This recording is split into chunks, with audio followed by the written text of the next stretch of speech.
Leg 12. Leaving Sloop Cove, we'll sail back into Mahone Bay to the famous town of Mahone Bay, about 20 nautical miles. Departing Mahone Bay, we'll sail back to St. Margaret's Bay, to moor in protected Hubli Cove, about 25 nautical miles.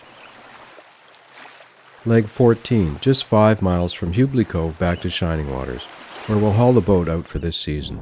Leaving Sloop Cove's grey sand beach and sculptured Thrum Cap behind, we pointed the boat seaward toward West Ironbound Island, where we had entered the Le Havre 2 weeks ago. Today we have one last stop to make in Mahone Bay, at the town of Mahone Bay, famous for its 3 landmark churches that grace the inner harbour. Well, that's West Ironbound there. The waves were reduced to only a swell at Point Enrage, and passing the entrance to Lunenburg Harbour without pausing there was not an easy thing to do. From near Little Duck Island, a view to the head of the bay opened up, and we could see boats racing in the final day of Chester Race Week. Oh, look at all those little racy boats down there. Mm-hmm. It's just, I can just see all these little, well, I guess they're probably not all little, but I can see spinnakers and... They're pretty good speed too, 4 knots we're getting. Yeah. Oh, it's nice. It's just... Considering there's almost no wind. It really needs to go any faster. The wind kept adjusting itself in our favour, and we sailed under spinnaker right to Strum Island that marks the entrance to Mahone Harbour.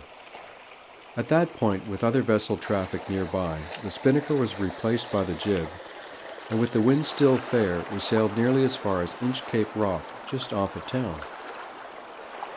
The spires of 3 of the town's 5 churches are clearly visible upon entering the harbour, and there are a number of prominent homes and farms along its sloping south side.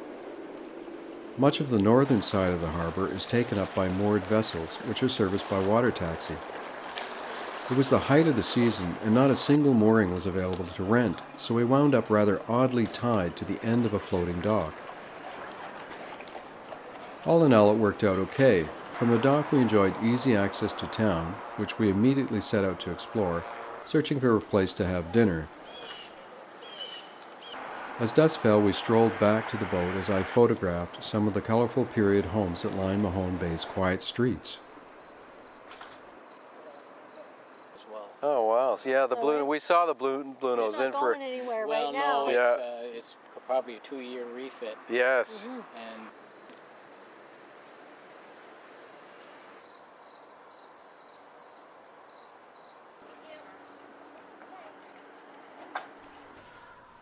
Loons called me awake the following morning, and I set out to find a place for coffee and explore the town and look more closely at the churches.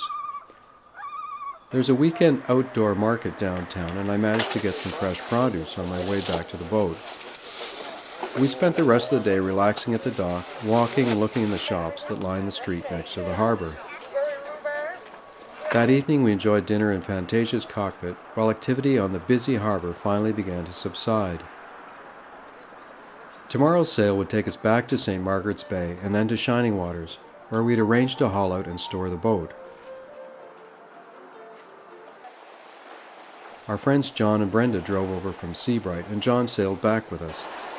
Another ideal day, with the wind well aft and under clear skies. We sailed to Hubli Cove for a final night on the boat.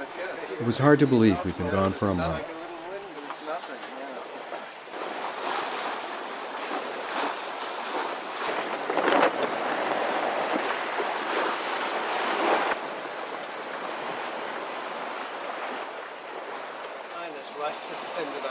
Okay, because we anchored off the church when we came out. We anchored right here. So there's boat right there.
That's it.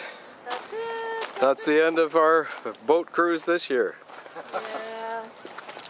Oh well. You're going home too early.